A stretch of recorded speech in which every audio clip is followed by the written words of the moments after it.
Good evening. For those that I haven't had a chance to meet, my name is Mike Back. I marched snare drum in 1979 and was on the percussion staff from 1980 to 1990, also a past board member. It's my pleasure tonight to introduce David Kohili as a member of the 2024 class of the Spirit of Atlanta Hall of Fame. He's been a marching member, staff member, bus driver, truck driver, and volunteer. Just about any job that Spirit has, David has done it. I've known David for 43 years. We first met in 1981 when he was a first year bass drummer, and I was on my second year on the staff. David quickly demonstrated his very strong work ethic and willingness to do whatever it took to make the line. After playing bass drum that first year, David quickly ascended to the stair line where he stayed for 3 years. After his playing days were over, I invited David to help me on the percussion staff in 1985 and 86. Since aging out, David has stayed connected with the Corps and worked tirelessly for Spirit. His dedication to our organization and willingness to do whatever is necessary has made an incredible impact on the Spirit of Atlanta. David's devotion and commitment to Spirit were affirmed with his appointment as Assistant Corps Director. One of the things I learned early on about David was his willingness to help when needed and his dependability. Whenever something needed to be done, I knew I could count on David to make it happen. Even to this day, I'm still calling or texting David, asking for his help and assistance with equipment for the Alumni Corps. David is also very level-headed and doesn't easily get rattled. Glenn Carter, Turtle, was reminding me recently of a time when we were going out on the field for a competition and David's snare drum head blew, the top head, it just blew. And David did not get rattled. He very casually changed the head during the on-the-field warm-up and was ready to go by the time the show started. My wife, Andrea, who marched in 1982, reminded me of another story that demonstrates David's willingness to do what needs to be done. It's a humorous story, but it illustrates David's inclination to go the extra mile for others. In 1982, during all days, Andrea was living in an apartment down by Six Flags with a couple of other guardrails, and they decided to have a party. I'm not sure why we weren't rehearsing that night, but anyway, they had a party, and evidently a lot of people showed up, and so they quickly ran out of food.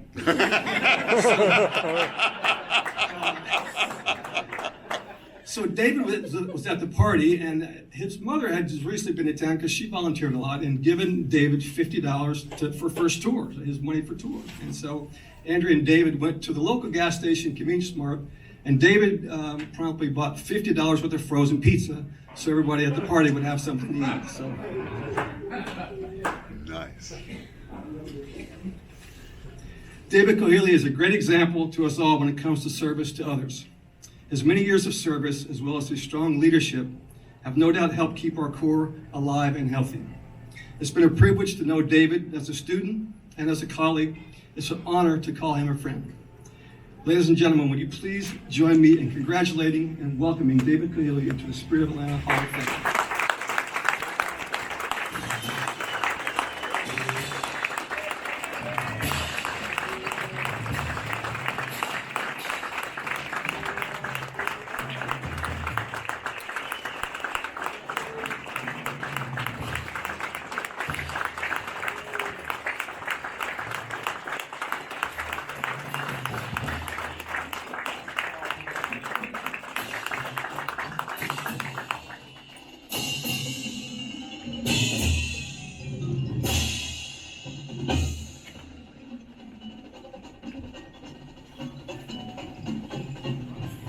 Y'all doing? So, Sharon all week is gone.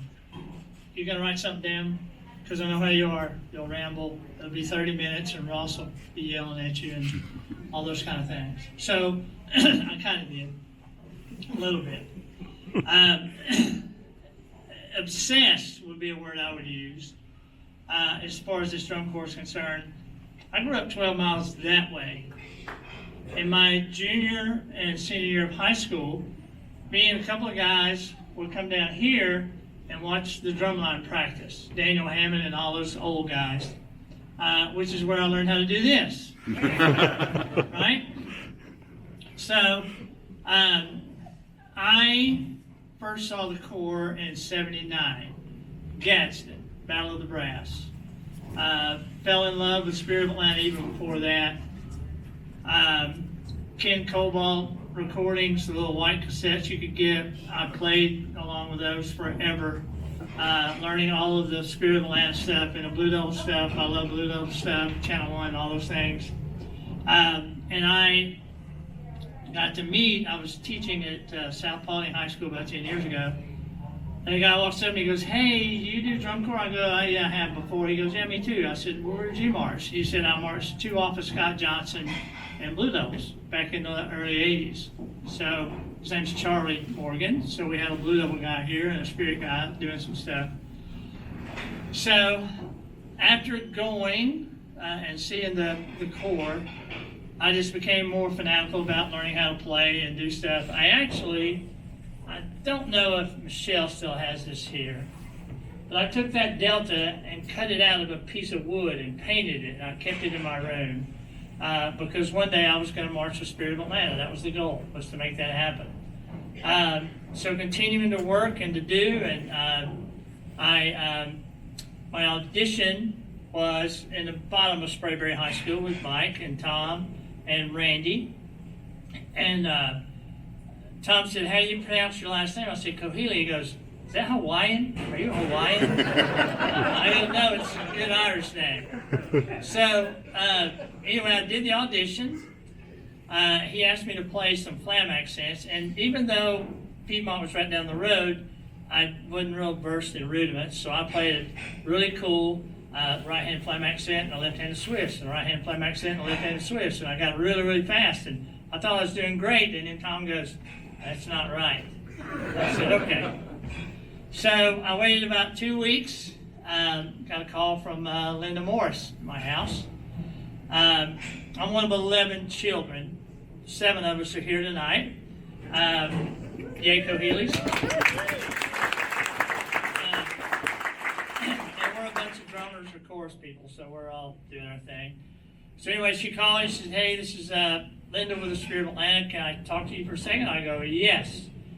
With a house full of people, I took the phone on a big, long, yellow cord, right, that you had back then, put it down, ran to my mother and father's bedroom, picked up the phone, sat on the bed, which I sat on a bed in that room yesterday, because fortunately, Corps here, I can sleep in the house I grew up in.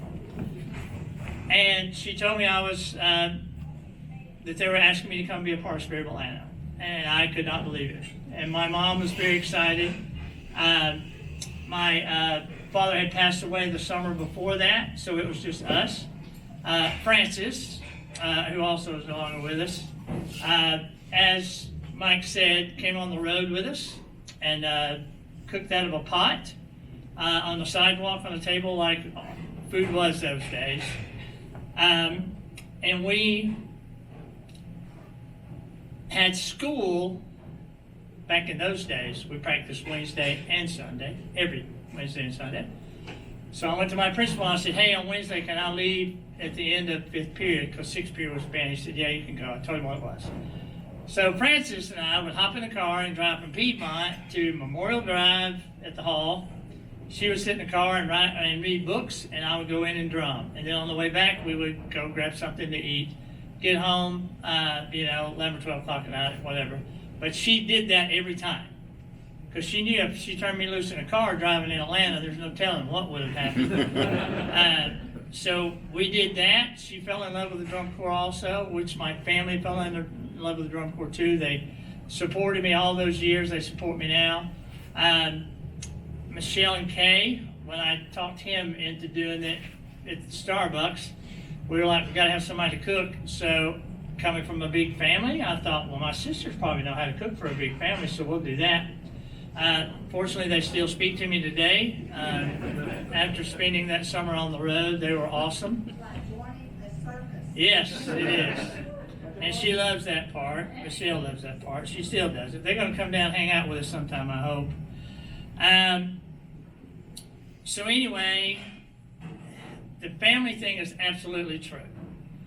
Timmy, Bullock and I. We might have been at that same show at 78. You never know. So anyway, Jeff Nelson cut me from the snare line. Mike cut me from the tenor line. Came to me and Timmy in the parking lot at Memorial Drive, and I remember like it was yesterday, where we're going 12, 7, and 7. So 2 high school kids, Timmy and I, we saw the writing on the wall. We were good, but you had returning vets and college guys. And Mike goes, okay, we're going with 7. Anybody want to try bass drum? And me and Timmy looked at each other and went, we'll be there. So we went and played bass drum. Chris was on 1, PR was on 2, I was on 3, Smash was on 4, then Glenn, then Timmy, and then Red. So there were 7 of us until Smash blew us off in the middle of the tour. Which is okay. Then we're in a room with Scott Brown relearning the entire show, which was kind of funny and cool at the same time.